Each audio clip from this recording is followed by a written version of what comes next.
Welcome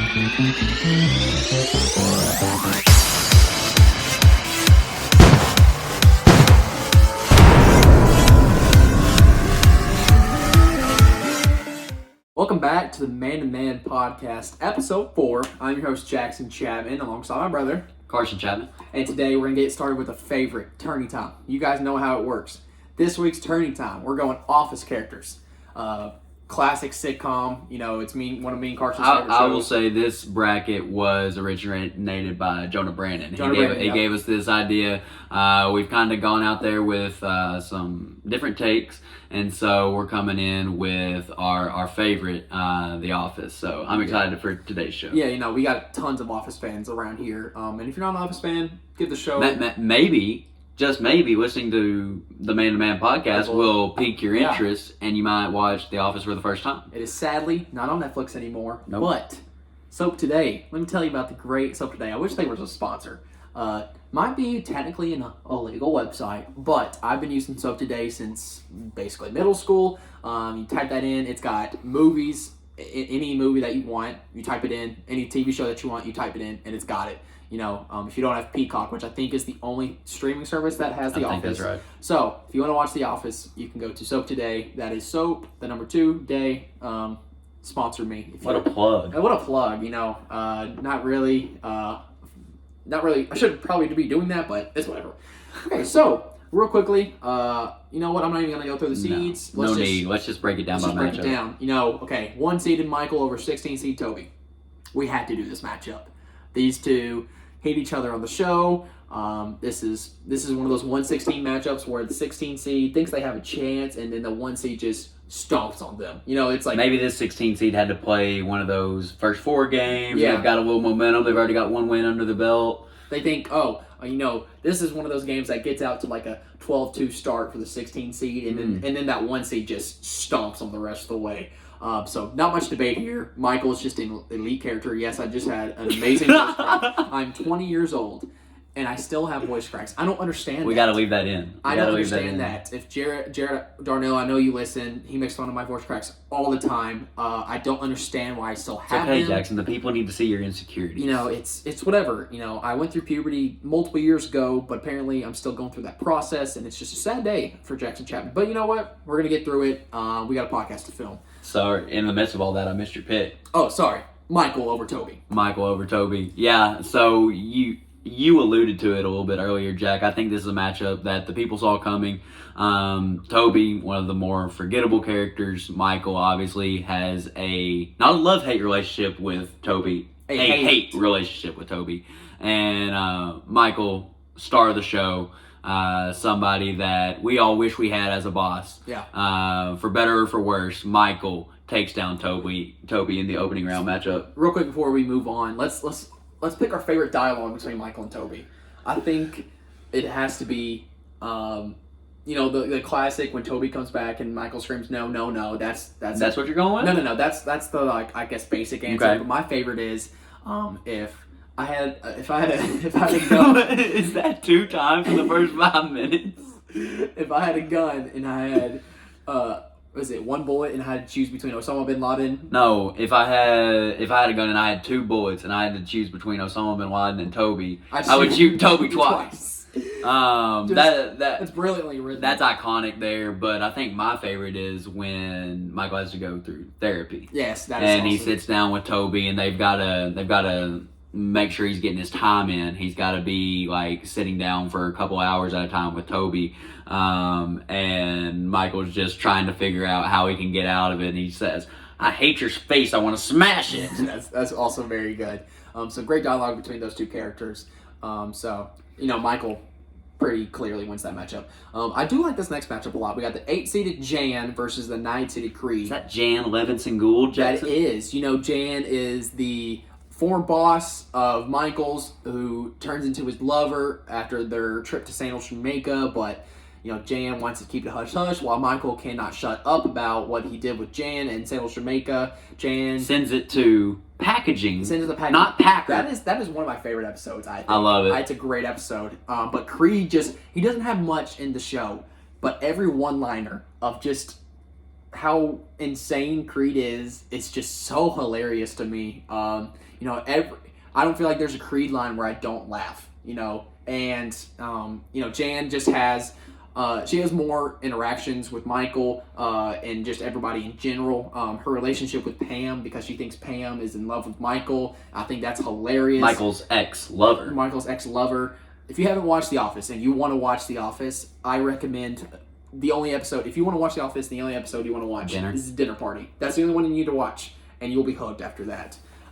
So I'm going to go Jan over Creed here. Even though Creed's got some great one-liners, I think Jan just is too vital to the show in terms of the comedy aspect. Yeah, pretty good matchup here. So Jan obviously is more relevant in the earlier seasons of the show. Creed is there throughout. Jan is somebody that had a pretty big role to start things out, was Michael's first love interest. Obviously had something fishy going on with her assistant Hunter. And if you were to watch that Dinner Party episode, you would have a pretty good idea there. For me, Creed is one of those guys that didn't have to overdo anything. He knew his role, he understood what he brought to the table, and it was just the dry humor in the sense that he was always doing something illegal. And so Creed, not having to have the spotlight all the time and still providing a good comic relief there is why I'm going to give him the edge in this matchup. Creed takes down Jan. I like that. Good pick. Next we got the 5-seeded Pam over the 12-seed Holly. Holly is Michael's wife. This is the one for him. And just seeing Michael go through all the trials of women and just seeing him fail miserably, and I mean miserably when it comes to women, and finding his Holly just so great. Pam, just a classic character. She's there through it all. Starts as a receptionist, kind of gets her way back to sales, then gets her way back to the receptionist, and then just went off on Michael Scott Paper Company. Went off with Michael Scott Paper Company. Pam's got some good one-liners. People might find Pam annoying or whatever, and I can see where they're coming from because she makes some questionable calls in the show, but I think that just creates more suspense in the show and kind of gives a reason for kind of conflict in the show. So for me here, I think a lot of people might see this matchup and Pam is just the outright favorite. It is a 5-12 matchup, so you think there might be a little bit of a competitive edge there, but not much. Most of the time there's not much separating the two teams in these matchups. So if you know or have listened to Ryan Russillo at all, he has a very hot take on Pam that she is the most overrated character in sitcom history. He despises Pam in a lot of ways and just says Jim was so much better off without her. And I see that argument. I also understand that Holly was the perfect person for Michael. Perfect match. There was nobody better for Michael. And she, went off and did her thing for a little bit there too. And eventually Michael found her way back. But I just think the chemistry that Jim and Pam had throughout everything, and just that little secret love language that we all look for. There's definitely things about the Jim and Pam marriage that I would want to emulate one day. So Pam advances. I also got to go Pam here. Just the connection between Jim and Pam just kind of makes you believe in love, even when you don't think there's a way to have love. You watch this and you're thinking, wow. Yeah, what's going on with that love triangle, so to speak, in season 2 is something that probably hooked me more so than anything into the show, because I always thought this was a show with no point, no real plot. It's just a bunch of different episodes thrown together and just be funny in front of a camera, and there's going to be a lot of breakaway scenes to where they're having these interviews.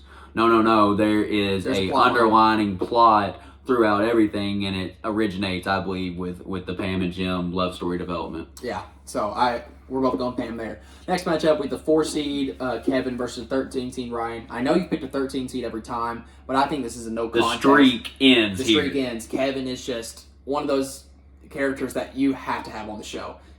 His role is not that important, but man, in terms of comedy, when you're looking for a character, just say the thing with The Office, it takes not an advanced sense of humor, it takes the right kind of humor. Yes. And if you don't find Kevin hilarious, I can't help you. Your humor's broken, apparently. But I despise Ryan. Nothing about Ryan was appealing to me. I never understood Michael's infatuation with Ryan. I never got it. I don't know. I think it's clear Kevin right here. Yeah, so Ryan, if you don't know, is somebody that was kind of put up on a pedestal by Michael early in his time at Dunder Mifflin, and then gets a chance, absolutely just ruins it, and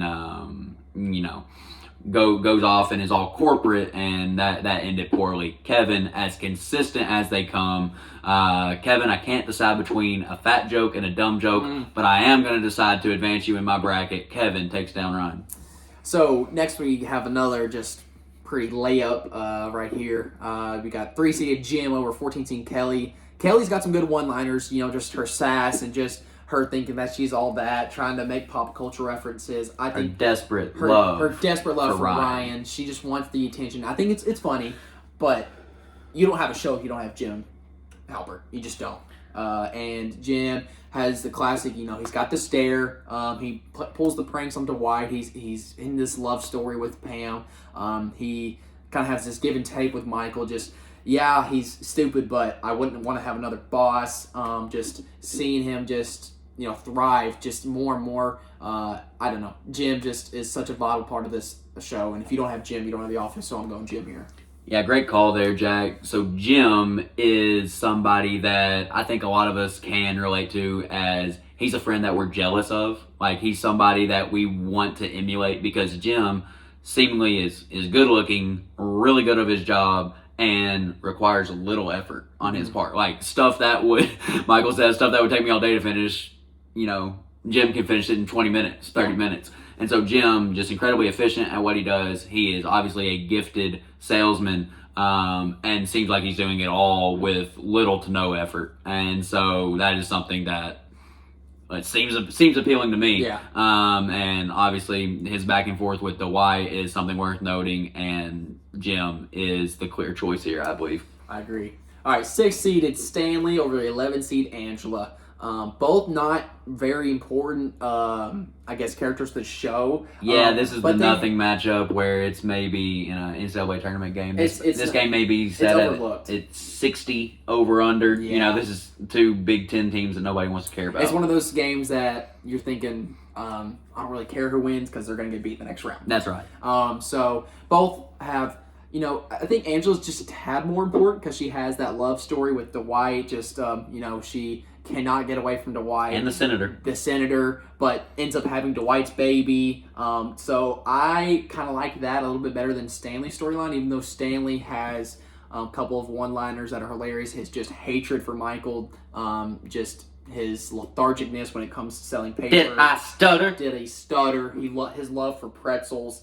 I think those are all funny and all, but in terms of importance and I don't know. Angela's just not enjoyable, but she's vital to the show because she's the reason that Dwight has some of his lines in the show. And so I'm going to go Angela over Stanley here. Okay, didn't see that one coming. For me, I think Stanley, just because of his role in the CPR episode. Yeah. Everybody knows what we're talking about, where Dwight cuts the head off of the mannequin. You've got staying alive. Yep. Staying alive. I think that's my second favorite episode. I'm gonna go like that 2-part scenario. There is my favorite, because if you'll remember in part 2, that is the Michael roast session. Yep. And Michael handles that poorly, as you would expect, and comes back with Stanley, saying that he is so fat he crushes his wife during sex. Yep.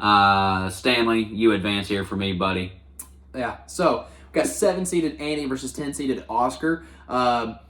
I personally, Andy was fine in the show. Was a tad bit annoying, but when they turned it to where he became the boss, that's when the show went downhill. Absolutely. And Oscar, the smart, the brains, he's gay. That kind of makes he's the run of all the jokes. Mm-hmm. Si, senor. Si, senor. The scene where he kisses Michael is actually improvised. I don't know if you know that. I didn't know that. That is not in the script. Steve Carell thought it would just work better if Michael went in for the kiss with Oscar. Totally improvised. And that's why I'm not an actor. Yeah, I could not do that. Couldn't handle that. But I just think Oscar just how he's just so dumbfounded with how stupid Michael is sometimes, and he just, I don't know, he's the smartest person there, and he knows that he is. And I don't know, I really like Oscar's character, and plus the whole Andy becoming manager. That's when the show just steadily declines. So I'm going 10-seeded Oscar over Andy. Yeah, so what you have here is somebody that you know what you're getting in Oscar all the time.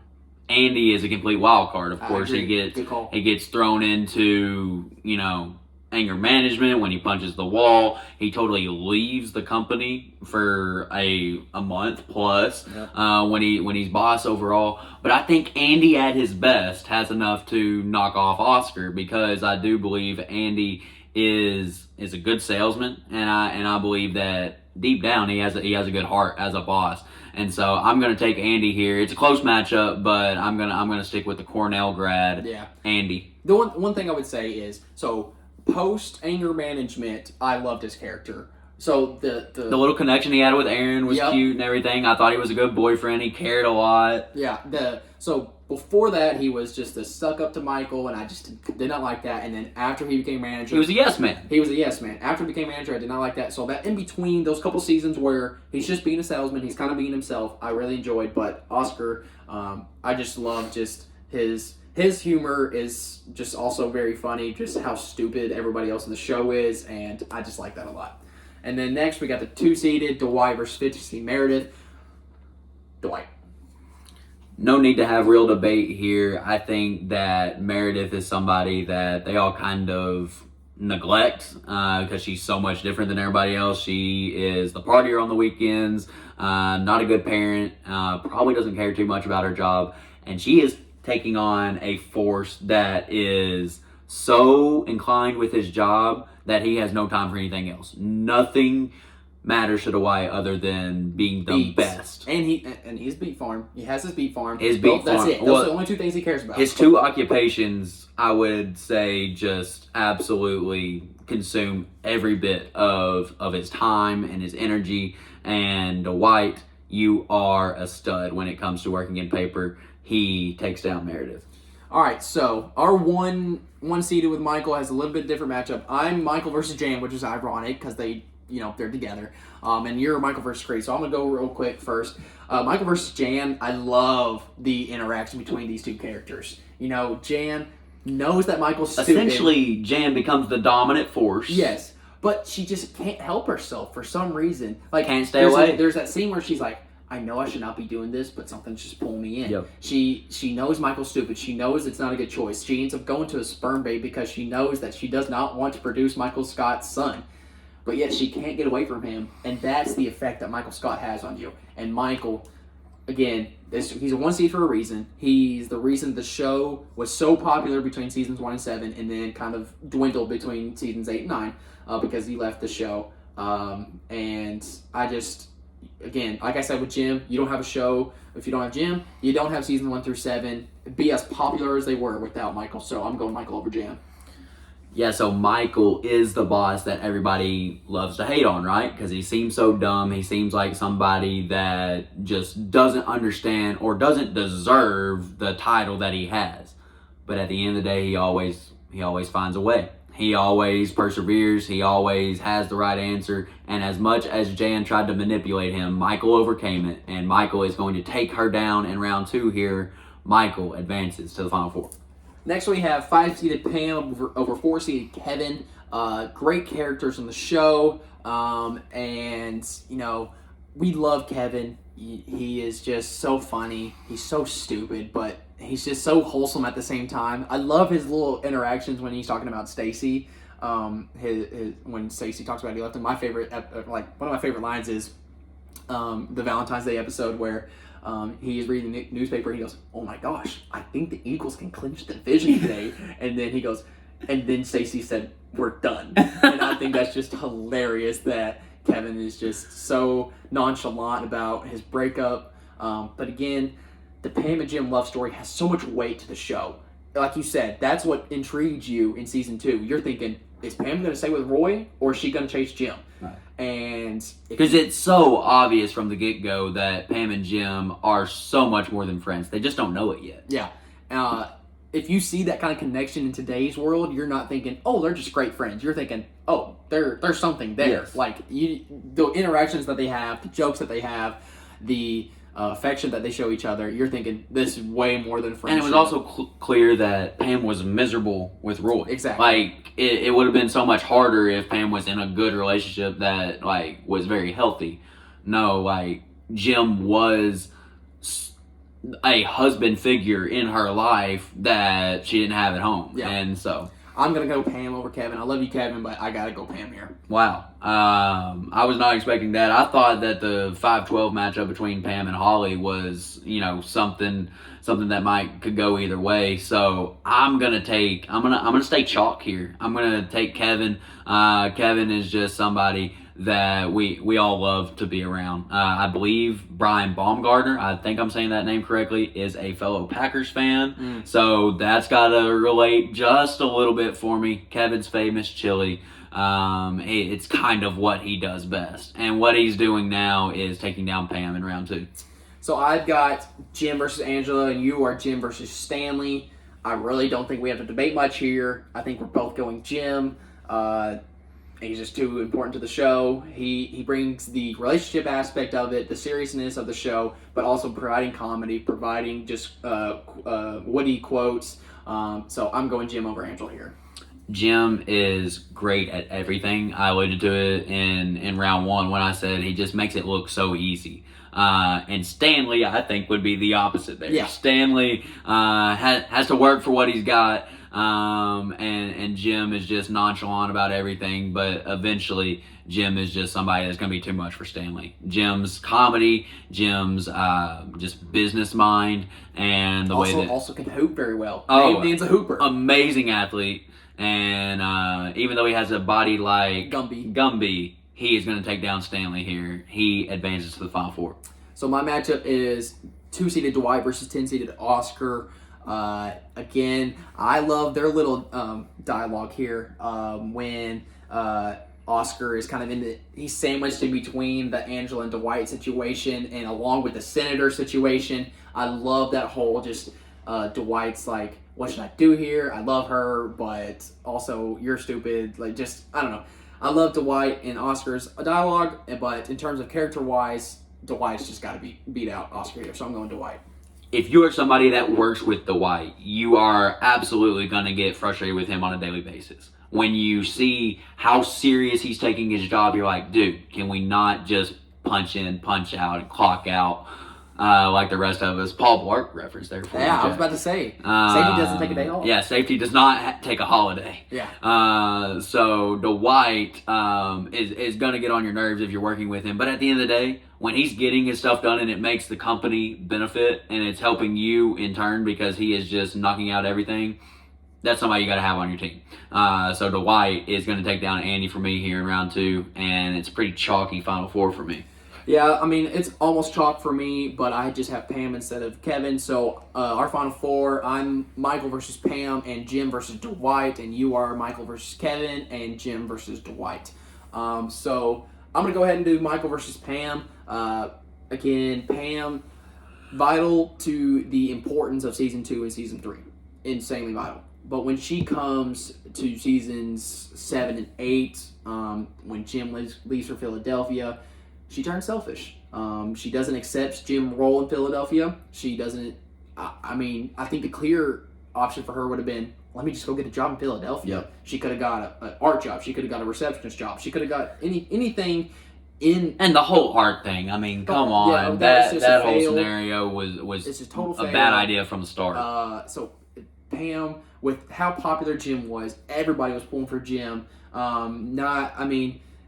Jim had waited his turn more than anybody. Exactly. And so to see him finally get his shot and be passionate about what he's doing, Pam, I would have liked you to be a little bit more supportive. Exactly, because he was supportive when she went to art school, and she didn't support him when he moved to Philadelphia. No doubt about it. So I'm going Michael over Pam in this matchup. Great call.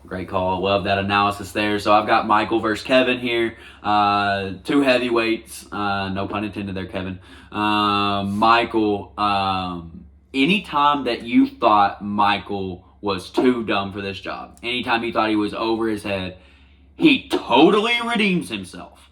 And he totally comes out of nowhere and just provides great insight. He lets you know that there is a reason he is in this position of power. There's a reason that he is the man, and he's going to answer the bell one more time here. Michael, when all the chips were down, when you just thought that there was no way Michael was going to figure his way out of this, he always answered. Yep. And he was always somebody that they could count on. And at the end of the day, he had his people's back, and they had his back. So Michael is heading to the championship round. Now this matchup, two just insane heavyweights. Not pun intended for the Kevin aspect, but this is just what a colossal battle. This is Duke versus Kentucky right here. You got 3-seeded Jim over 2-seeded Dwight. And their interaction in the show is my favorite. There is no better rivalry in the show than Jim and Dwight. Their dialogue, their interaction, how they kind of started out as rivals, but in the end, they kind of slowly developed a friendship. Jim was Dwight. They had each other's back when they needed it. Exactly. You know, they went on sales calls together. Those interactions were my favorite when they did sales calls together. I just loved every single thing that Jim and Dwight were involved with. In terms of the character that I liked more, however, I gotta go Dwight. I think I laughed more at Dwight's jokes, but Jim also, Jim was the reason that Dwight was upset, and the reason that Dwight had those great quotes and those great lines. But I still gotta go with Dwight here. I just love his character, just so perfectly written, and so I'm going Dwight over Jim. Okay, I don't think you can go wrong here. I think either way you go with Jim or Dwight, the people are going to be happy. The one thing I will say about Jim, the creativity with his pranks and the way that he was able to manipulate Dwight just was entertaining to me time and time again.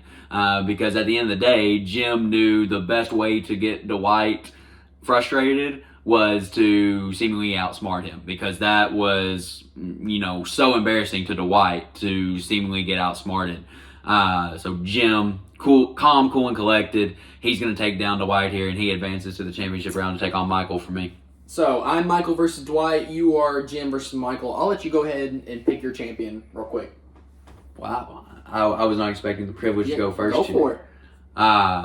So let's look at it from Jim's perspective here. I've already mentioned that he is somebody that's very efficient at his job. He just makes everything look easy. Overall, cool dude. Also somebody that I believe, like, when you're a little kid, you want to grow up, you want to be something like Jim Halpert. I think he looked like he had it all. But I can't get over how the show took a turn for the worse when Michael left. Not only was he somebody that would bring the level of comedy up, but he also, I think the efficiency of the work that got done, believe it or not, it was better when Michael was there. And so, also, not to interrupt, but also a majority of the storylines were due to Michael's either stupidity or his brilliance or just anything in his personal life. And so that kind of ties into, once he left, all those storylines you had to erase, and you had to kind of start from scratch. Right. So you're starting off with somebody that's not as comfortable in that role, and you're left with some major shoes to fill. So Jackson, if you will allow me, I know this is going to be hard for our podcast listeners, but for our YouTube audience, I would like to make my announcement in a very special way. Go for it.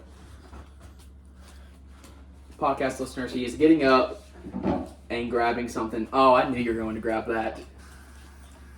Podcast listeners, I think this pretty much sums it up. Michael Scott is my champion. So, podcast listeners, he is holding up the world's best boss mug.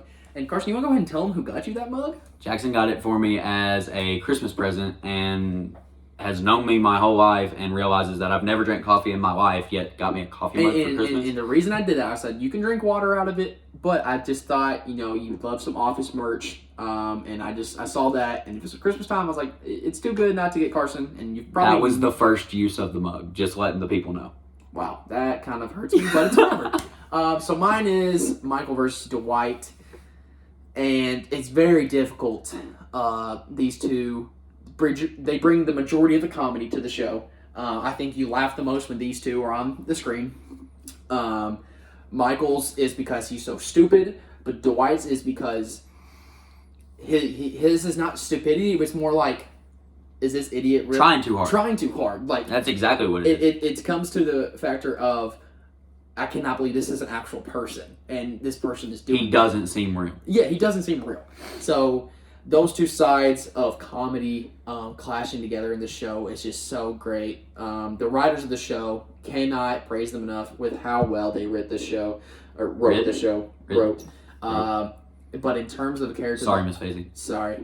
In terms of a character that I just enjoyed the most in the show, who also was consistent seasons 1 through 9, not seasons 1 through 7, seasons 1 through 9. Because in seasons 8 and 9, who carried the show? Dwight Schrute. So I'm picking Dwight over Michael solely based on the fact that when Michael left, the show had it had shoes to fill, like you said, and Dwight stepped up in your eyes? He stepped up. He provided storylines that kind of made it intriguing to watch those seasons. Now they're not as intriguing as 1 through 7, I'll admit, but he is the reason that show was still successful in seasons 8 through 9. So, turning time, I'm picking Dwight. He's picking Michael. I kind of figured that's how we were going to go. Great. I like it. I didn't like last week us agreeing on a pick. Yeah, we need to have some controversy. Yeah, we got to have some debate. But real quickly, you guys watching on YouTube, you might have seen me and Carson kind of glance. Yeah, we're glancing here. over at the game real quick. So it's opening night for the NBA. Opening night for NBA. I'm a more NBA guy than you are. You were more NFL, I would say. I'm getting there. You're getting there. Carson's favorite team is the Nuggets. Mine's OKC Thunder. I know we are rebuilding, but we're building something special. And so I just love the NBA. And just right now I feel like this is the most talent that we've had in the NBA in a very long time. You've got some older talent still dominating. You've got this upcoming class of rookies or sophomores just taking that lead, being that dog for their team. And then you get to look forward to Victor Wembanyama. Oh my gosh. Tanking for Victor has already started. I want Sam Presti. Sam Presti, I know you're not listening to the podcast. Why would you? If you are, you need to trade the house for Victor Wembanyama. The duo between him and Chet Holmgren would just be so much fun to watch. So we're gonna do real quick at the end of the Man2Man podcast. We're gonna give our finals prediction. We're going to give our MVP prediction and a surprising player, maybe one that's kind of under the radar or a little underrated that we think is gonna have a big year this year. So I'm gonna go first with the finals prediction. Last year was a great finals matchup. Celtics versus Warriors. The Warriors. It go 6. It went 6. Win 6. Curry, now a 4-time champ. Right now, there's a little bit of clashing in that locker room. Controversy. After Draymond Green absolutely knocked out Jordan Poole. Shattered his jaw. I mean, the fact that Jordan Poole is still talking to him shows his character. I like this Warriors team, but they're getting old, and this is the last year. In my opinion, I think Draymond's gone after this. They just re-signed Wiggins and Poole to longer extension, and they did not extend Draymond Green. You don't think Kuminga steps right in and fills that role? I don't. Maybe not from that defensive mindset. Defensive-wise, but also he's not playmaking like Draymond Green is. He's just not doing that. So I love this Warriors team, but I don't think they're going back-to-back. So my pick in the West is kind of a shocker. I just think this team is very, very deep. They can make a good run. I really, really like this Pelicans team. I know that's a shocker. Pelicans? Listen to this. Wow, I was not expecting that. I love this Pelicans team. They took... surprised some people last year. Yeah, they surprised people. They took that that series to 7 with the Suns, but now you're adding Zion Williamson. The starting lineup is McCollum, Brandon Ingram, Zion, Valanciunas, Herb Jones. You got a mix of defensive mindset. Love me some Herb Jones. You got Jose Alvarado off the bench. Willie Green's a great coach. I really like this Pelicans team. I know it's probably a stretch to say they're making it into the finals. They're a couple years away. But I really like this Pelicans team. I think they can put the ball in the hoop. I think they can defend at a great level. So I know it's kind of a shocker. I'm picking the Pelicans, but I like their mix of youth and some older veterans. I wouldn't consider Ingram a veteran, but he kind of is on this squad. So I don't know. I like the Pelicans. And then East-wise, Celtics got better. They got Malcolm Brogdon. They're kind of missing Robert Williams for a little bit. Lord. They're missing him for a little bit, but they needed that point guard. And I think Brogdon is a great addition. We just watched their first game. They looked absolutely dominant against who I think is the second pick in the Eastern Conference Finals is going to be the Sixers. Sixers with James Harden, Tyrese Maxey, Tobias Harris, Joel Embiid, and just so much fire there. But I think the Celtics go back this year, and if it's the Celtics-Pelicans finals, I'm going Celtics. So that's my pick for the finals this year. Okay, so I am gonna kind of go off course there. I'm gonna go ahead and take the Warriors in the West. Anytime you have a healthy Steph Curry, and assuming everybody stays healthy, there's not a better surefire bet to reach the finals out of the West than the Golden State Warriors. You've got the championship pedigree. You've got those young guys making connections. You got Andrew Wiggins signing a team-friendly deal to stay with the team. Jordan Poole is emerging, and I think they're going to be able to lay all of these distractions aside because at the end of the day, Draymond Green is going to do what it takes to win. So Draymond, probably closing in on his time somewhere else. His time at Golden State is probably ending here soon, but they're going to send him out with a bang. They're going to try to reach the finals. Out of the East, I keep going back to when you have a player like Giannis Antetokounmpo, you're going to be in every single series no matter what happens. And I'm going back to last year, and I think that Celtics series is completely different if there's a healthy Chris Middleton. I agree. So if he has his Robin to his Batman, I think that series goes differently. So give me the Bucks out of the East, and if those two teams were to match up, I'm going to say the Bucks take down the Warriors. I like that. I kind of went off the road with the Pelicans. I understand that. But I like to bring some flavor to a debate like this. You got your automatic answers. There's not a better time to have a hot take than the first day of the season because nobody knows. Yeah, you got your cliche answers, the Warriors, the Suns. You have all these guys that... If anybody picks the Lakers out of the West, what are you doing? The only reason I would is because I think Russ is going to have a revenge season, but we'll get past that. So you'll spend your life waiting on that. MVP wise, I think this is the year that Embiid finally passes the Joker. Joker's had back-to-back incredible years, but Embiid's going to have the record. He's going to have the stats. He could win Defensive Player of the Year. He's got a playmaker in James Harden. He's got shooters around him that he can also play make. I think this is the year that Embiid finally takes home an MVP. Yeah, I think this one you've had Joker go back to back. Giannis has two MVPs or three at this point. I like the Embiid take, but I'm going to go with somebody that's going to do more creating and more just take over the basketball, and that is Mr. Luka Doncic. I've got them making a pretty deep run. I could see them being a top 4 seed in the West. Made the conference finals last year. So Luka gonna average 30 a game. Somebody that looks like he should not be able to get places on the floor that he does, but he finds a way to make it work at his speed. Is proving on his jump shot, and as an overall leader, I like Luka to be the MVP. And then real quick with a surprising player. Now this is a guy that was fringe All-Star last year. But now I think that he is the clear-cut number one option on his team. I think he can make that run to be, a 25-point scorer, average about 6 boards, probably 5 assists, and a steal or 2 a game. I hate picking a Duke player, but I'm going to pick a Duke player. I think RJ Barrett is going to have a successful year in New York. I think he just got a contract extension this summer. He is going to be that guy in New York. New York have a bounce back year? New York's I agree. I think they're going to have a bounce back year. To the offs. Yeah, I agree. I think Randall's going to have a better year than he did last year. Back with Brunson. Brunson's a solid guy. And I think RJ Barrett's stats even go up even more with Brunson playmaking for him. Second half, RJ Barrett was insanely good. Was averaging crazy good numbers on crazy good shooting splits, which has kind of been his critique so far in the NBA was his shooting splits are kind of off, but I think he's going to have a really good year this year. I think he's going to make an All-Star, and that's my bold prediction. I'm going RJ Barrett, surprising player.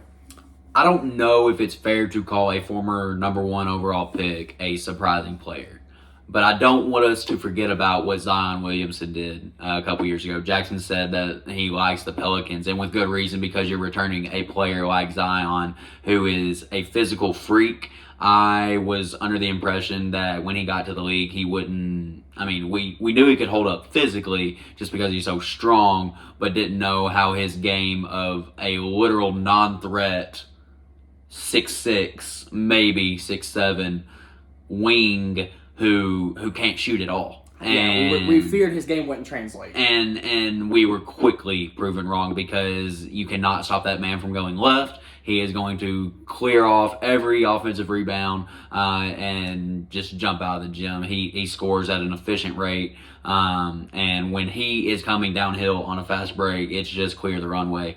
So I think he has a bounce back. He looks like he's in good shape. I've seen those pictures compared to what he looked like last year to this year. He no longer looks like Booger McFarland. Yep. He looks like an NBA All-Star, and Zion Williamson has a good bounce back year. Did we just pick two Dukies? Oh, crap. We did. That's on me. Sorry, Cat fans. That's on me. But very excited. This is my college basketball talk needs to come. Yeah, up soon. we'll get some college basketball talk. This is my favorite time of year. We got MLB postseason. We got football still going on, and we got the NBA kicking off. I just love where the sports world is right now, and I could talk about it for years, but we're at 40 minutes now. But a great podcast today. Let us know down in the comments who you think would pick, who you would pick in the office tournament, and also leave down some ideas that we could do for tourney time. Yeah, anything y'all want to hear on tourney time, just let us know. Yeah, and then whatever you want us to debate, anything like that. Thank you guys for all the support. Any of y'all want to be a guest? Yep. Free to have some people come on the show. But thank you guys for all the support that you've shown on the Man2Man podcast. It's been so much fun. It has been such a blast to do it with you, and just very excited to keep on moving and progressing towards just kind of doing more episodes and just having a good time with it, But thank you guys for listening. We will catch you guys next week. Love you guys.